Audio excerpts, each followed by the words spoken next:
So here's a detail that genuinely stopped me cold when I first came across it, and I think it deserves to open this entire story rather than sitting buried somewhere in the middle. Pat Tillman's own mother was reportedly furious when Harry accepted the award carrying her son's name. Let that sit for a second, because I think it tells you almost everything about the specific problem building around Harry and Invictus right now, more than any spreadsheet ever could. Pat Tillman gave up NFL money and NFL fame to enlist in the military, walked away from wealth and celebrity to serve.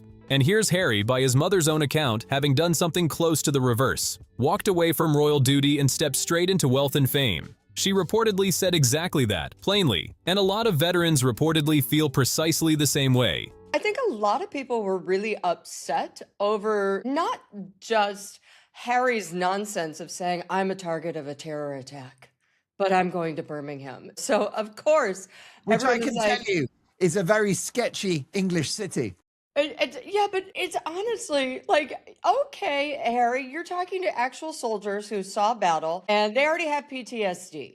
And a lot of people were really upset that Meghan is selling her outfits that she's worn to previous Invictus games. That's not a minor detail buried in a longer story. That's the whole story, honestly, compressed into one furious mother's reaction. Now let's actually talk about this petition, because genuinely, can you believe this is where things have landed for someone who built his entire post-royal identity around this one specific cause? There is now a genuine gathering petition specifically demanding Harry be removed from the Invictus board entirely. Not stripped of some minor role, removed completely from the organization he built his entire post-royal identity around. Realistically, nothing's going to come of it directly, and it's worth being honest about that up front. Harry's filled that board with people loyal to him, and the ones who weren't loyal have mostly already been quietly removed over the years. So this isn't a mechanism that's actually going to force him out. People are very upset, and there is a petition that has started to have him removed from the Invictus board. Now, it is kind of just a temperature taker. Nothing will happen because of this. As we know, Harry has lots of friends on the board. In fact, they're all his friends, and the ones who weren't his friends were removed. So unless somebody is willing to be a Sophie Chandaka and stand up, it's not going to happen. But here's why it still matters enormously. It's a genuine public temperature check, a real-time barometer of how people actually feel about him and about what Invictus has become under his leadership. And when you look at who's actually signing it, that's where this stops being background noise and starts being something you genuinely can't wave away. Comment after comment traces back to veterans themselves or the spouses of veterans. Exactly the community this entire event was built to serve in the first place. And think about what that actually means for a second. This isn't royal commentators or online critics with a grudge. This is the actual constituency of Invictus telling Harry, in effect, that they think he's using them rather than serving them. But the very existence of this petition is very worrying for Harry. It should be. It's basically a public barometer of how people feel about him and how they feel about Invictus. And a lot of people are really just concerned that he and his wife Meghan are hijacking a cause for their own self-burnishment. There's something worth pausing on here before we go any further, because I think it explains why this particular petition is landing so differently from the usual round of internet criticism this couple attracts constantly. Most controversies attached to Harry and Meghan get dismissed fairly easily by their supporters as tabloid noise, manufactured outrage, people with an axe to grind who were never going to like them regardless of what they did. This one is genuinely harder to wave away with that same explanation, precisely because the people signing it have absolutely nothing to gain from manufactured outrage. These are veterans. People who served, who sometimes came home permanently changed by that service, who looked at an organization built specifically in their name and quietly decided something about it felt wrong enough to put their own name on a public document saying so. Have the 24/7 armed protection, which of course they failed to receive in the United Kingdom. They've weaponized Archie and Lily to get that reunion with King Charles and Queen Camilla in Highgrove House. This is a couple that know leverage when they see it, and they're happy to use it. And as you say, Invictus, a worthy cause. We love the veterans. It's an amazing sporting event, but it's a public relations vehicle for the Sussexes. Stay with me, because I want to walk you carefully through exactly why so many veterans feel this way. And it starts with a comparison that's honestly hard to unsee once you've genuinely sat with it.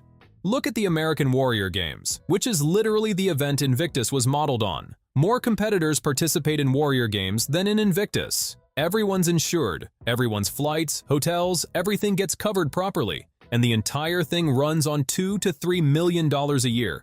Compare that to Invictus, where the Birmingham Games alone are costing something in the region of $60 million for around 500 competitors, meaning the actual cost per participant is running past $100,000 each, and that's before anyone's even bought a single stair lift or wheelchair ramp for someone's actual home. So the obvious, uncomfortable question becomes, where is all that money actually going? Because it clearly isn't going toward prosthetics. It isn't going toward home modifications. It isn't going toward mental health support for the competitors themselves. That's just the problem, isn't it? He has no boundaries because he wasn't raised with boundaries. This is a cautionary tale to anyone who has children. If you don't give children boundaries, this is how they're going to behave, like children for the rest of their lives. Meanwhile, Harry and Meghan reportedly fly business or better, stay in 5-star accommodation, and, this genuinely happened at the Vancouver Games, apparently took a car for a trip across the street from their hotel to the actual venue. A car. Across the street. If you're finding this story as frustrating as I am, hit that like button. Because Palace Insider exists specifically to dig into the stuff that doesn't make it into the polished press releases. Now here's where it gets genuinely dark rather than just financially frustrating. There's a specific veteran, a Canadian competitor, who was severely injured competing at a previous games and discovered afterward that he simply wasn't covered by any insurance policy through the event. He's now facing real, serious financial hardship, the kind that leads toward bankruptcy, while still needing further medical operations down the line. You'd assume an organization spending $60 million on a single event would have basic insurance sorted for the actual competitors. Apparently not. Of course, he made the fatal mistake of marrying someone that convinced him that he was a victim. He might have had a chip on his shoulder before Meghan, after it, an entire potato farm. Yeah, you're not kidding. Well, I think it's very Oedipal what's going on. He thinks he found his mother, and God bless. Yeah. Picture what that specific situation actually looks like from the inside for a moment. A person who competed, who put their body through genuine risk representing their country in an event built around the promise of dignity and support for exactly that kind of sacrifice, now facing bankruptcy specifically because of an injury sustained doing exactly what the event asked of them. That's not a minor administrative oversight buried in a budget line somewhere. That's the entire premise of the organization failing the one person it was supposedly designed to protect above everyone else in the room. And it's not an isolated incident either, unfortunately. Multiple veterans and their families have reportedly raised versions of the same concern over the years, that the money going in doesn't seem to correspond to the support coming back out for the people the whole thing is supposedly built around. When you stack that pattern up against the Pat Tillman detail, you start to understand exactly why a petition with actual veteran signatures is circulating right now rather than staying quiet the way these grievances usually do. But at the same time, Harry is still Harry, and Harry is a grown-ass man and needs to pull on his big boy pants and get a decent shrink, not one from BetterUp or someone who is not a California shrink who's going to be like, you're so great. And really just kind of understand, knock it off. Can we talk about the staffing situation for a second? Because this part is honestly almost funny if it weren't so revealing.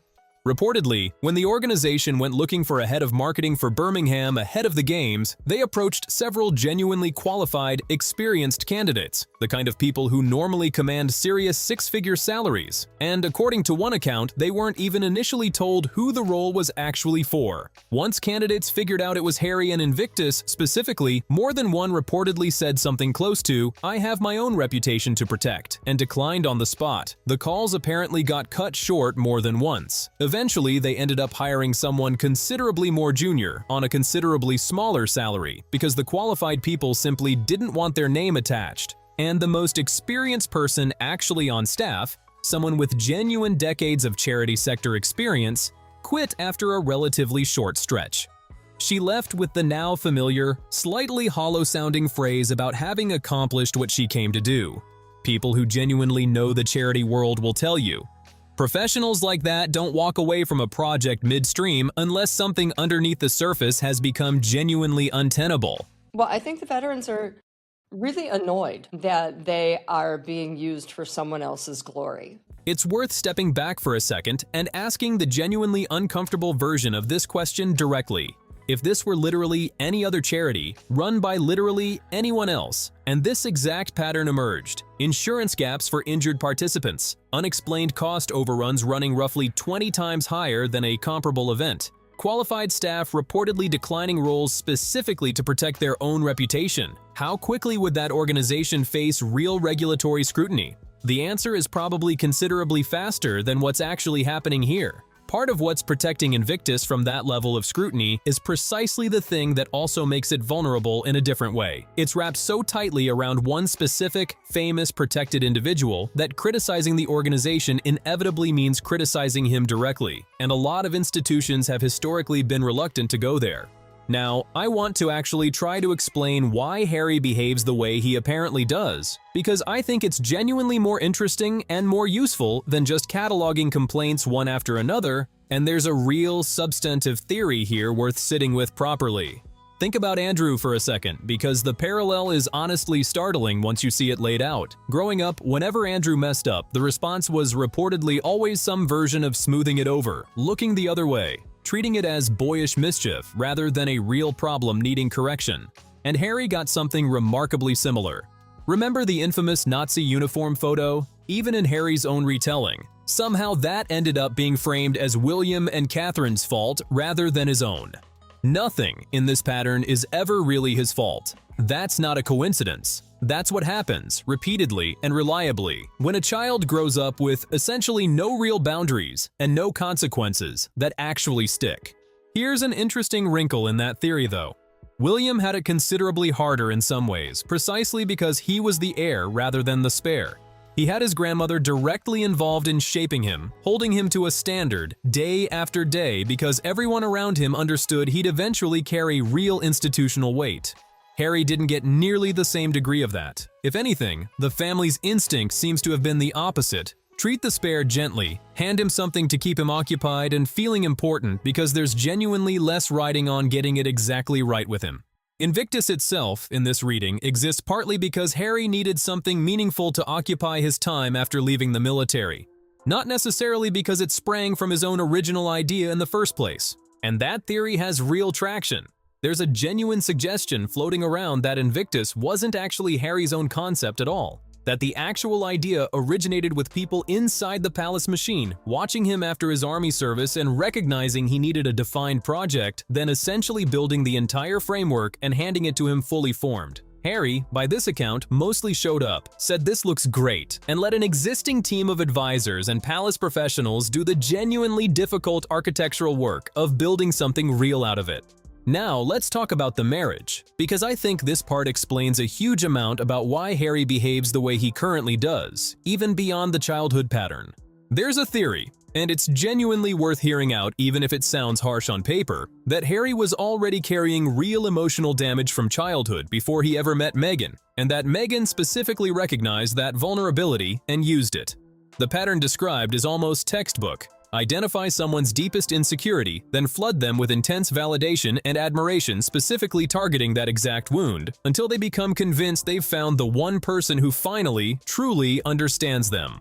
Whether or not you buy every detail of that read, it's genuinely striking watching Harry's public behavior since meeting her. A man who seemingly went from having a noticeable chip on his shoulder to carrying, as one commentator memorably put it, an entire potato farm's worth of grievance. And look, to be completely fair here, Meghan has her own well-documented complications, plenty of them, and none of that gets Harry off the hook for his own choices. He is, at the end of the day, a grown man in his 40s fully capable of making his own decisions regardless of who he happened to marry. But there's a genuinely compelling psychological read circulating that suggests he's essentially replaced one parental relationship he never fully processed with another relationship carrying a very similar emotional dynamic. Someone telling him constantly that he's right, that he's wonderful, that everyone else is the problem. There's a genuinely important distinction worth making here before we move further into psychology, because it matters for keeping this analysis honest rather than just piling on. None of this childhood pattern theory is meant to excuse anything Harry has actually done as an adult. understanding where a pattern comes from is completely different from excusing someone for continuing to act it out decades later, once they're a grown man fully capable of recognizing the pattern and choosing to interrupt it. Plenty of people grow up with genuinely difficult family dynamics and manage to build real self-awareness anyway. The theory explains the origin. It doesn't provide an alibi for everything that's followed. Which brings us, honestly and directly, to the question of therapy. And specifically, a genuinely sharp distinction that's been drawn between two very different regional approaches to it. There's what gets called, somewhat cynically, LA-style therapy, where the therapist mostly just validates everything you say without ever really challenging you to change, sends you away feeling affirmed rather than actually examined. And then there's the more traditional model. Considerably more direct, considerably more focused on giving you real tools to actually process and move past whatever happened, rather than just endlessly narrating your own victimhood back to yourself in comfortable detail. One psychotherapist writing about this specifically flagged Harry as close to a textbook case of that first, gentler but less effective kind of therapy.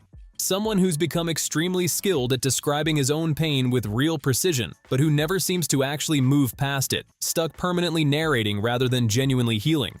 If you're new to this channel, this is exactly the kind of deeper analysis Palace Insider does every week. Not just the headline, but the actual pattern sitting underneath it. There's also the Kris Jenner party detail worth mentioning briefly, because it's such a perfect small example of the larger dynamic. What should have been an entirely unrelated 70th birthday celebration for someone else entirely somehow became, almost overnight, another Harry and Meghan headline, specifically around a supposedly rejected photo opportunity that reportedly never actually happened in the first place. It's a small story on its own, but it's part of an extremely consistent, recognizable pattern. Wherever these two show up, the actual event they're attending tends to get quietly swallowed by a separate controversy involving them specifically. And then there's Pillgate, a genuinely uncomfortable story involving reported behavior from Harry's younger, wilder years that resurfaced, and once people actually understood exactly what was being described, generated real anger. Any woman who has ever experienced someone trying to physically push something into her mouth in a social setting without full consent understands immediately why that particular story landed as seriously as it did once the details became clear, regardless of what substance was actually involved. Meanwhile, on the other side of this dynamic, there's Meghan, and the read here is genuinely different from the pattern applied to Harry. She's reportedly not lazy at all. If anything, the description that keeps surfacing is almost the opposite. Intensely detail-oriented, famous among people who've worked with her for early morning emails demanding immediate responses, someone who runs her own operation with real, sometimes exhausting precision. That's not automatically a character flaw on its own. Plenty of genuinely successful people operate exactly that way. But paired with Harry's more passive, appearance-driven approach to actual work, it creates a specific and fairly predictable dynamic inside that household. One partner driving nearly everything forward with real intensity, the other largely serving as the recognizable face attached to whatever she builds. So where does all of this actually leave Invictus specifically? Because here's the part I think genuinely deserves your closest attention out of everything we've covered so far. There is real, credible speculation from people with direct knowledge of internal planning conversations that Birmingham 2027 could genuinely end up being the very last Invictus Games. Not necessarily cancelled outright before it happens, but essentially white-knuckled through to completion, followed by serious internal conversations about whether the entire project can realistically continue at all afterward. Think about that for a moment. Less than 2 years ago, this was being celebrated globally as a genuine feel-good success story, drawing serious corporate sponsorship money without much difficulty. Now there are open internal conversations reportedly about whether it should simply end. Part of that comes down to money, obviously. There's currently no major flagship sponsor at all attached to Birmingham. Boeing walked away entirely. Nobody stepped forward willing to put their name and their marketing budget clearly behind the event the way sponsors once did without hesitation. But I think the deeper problem, the one that actually explains the sponsor exodus rather than the other way around, is that the Sussex brand has become so completely fused with Invictus at this point that you genuinely can't separate the two anymore. And that fusion has become a real liability rather than the asset it once reliably was. Here's a detail that genuinely says everything, and I want you to really sit with it for a second. Name me one other major charitable organization, anywhere in the world, that isn't literally named after its founder, where the actual head of that organization faces a genuine public petition demanding their own removal. You can't really think of one, can you? That's not normal. The Red Cross doesn't have this problem. Breast cancer research foundations don't have this problem. This is specifically, uniquely, a Harry problem. Because Invictus was never really built to be bigger than him. It was built as an extension of him. And extensions of individual people, unlike genuine institutions, are only ever as strong and as stable as that person's own reputation happens to be at any given moment. Meghan, worth noting, apparently isn't even fully committed to standing publicly beside Harry through any of this current mess. She had reportedly planned to appear at Invictus alongside him, right up until the Daily Mail court case landed badly against him, and then, according to multiple accounts, quietly decided not to show up after all. The official explanation offered was security concerns, but the actual security situation genuinely hadn't changed in any material way during that specific window. What had changed was the public perception of Harry, freshly associated with a very public, very humiliating legal defeat. And a lot of observers believe she simply didn't want to be photographed standing next to that particular loss, even if the person attached to it happens to be her own husband. That's genuinely the position Harry finds himself in right now, and I think it's worth stating all of it together, plainly, one more time before we close this out. A charity under real, mounting, well-documented pressure. A petition carrying actual veteran signatures rather than anonymous internet noise. A wife who reportedly stepped back at the exact moment things got publicly and visibly difficult for him. And very real, credible questions coming from people with genuine knowledge of internal conversations about whether the entire project he built his second act around even survives past 2027 in any recognizable form. None of that guarantees a particular outcome. Organizations under this kind of pressure sometimes find a way to course correct, bring in the right leadership, rebuild trust with the community they're supposed to serve. It happens. But it typically requires the person at the center of the problem to genuinely recognize there is a problem in the first place, rather than treating every piece of criticism as simply more unfair press to be weathered and outlasted. What do you genuinely think? Does Invictus actually make it through Birmingham intact and find a way to rebuild trust afterward? Or are we watching the slow-motion beginning of the end for the entire project? And do you genuinely buy the psychological read on Harry and Meghan that we walked through today? Or does that feel like reaching a bit too far into armchair analysis territory for your taste? Drop your honest take in the comments below. I read every single one. And if you want the next update the moment it actually breaks, hit subscribe on Palace Insider right now, because this particular story is nowhere close to finished. I'll see you in the next one.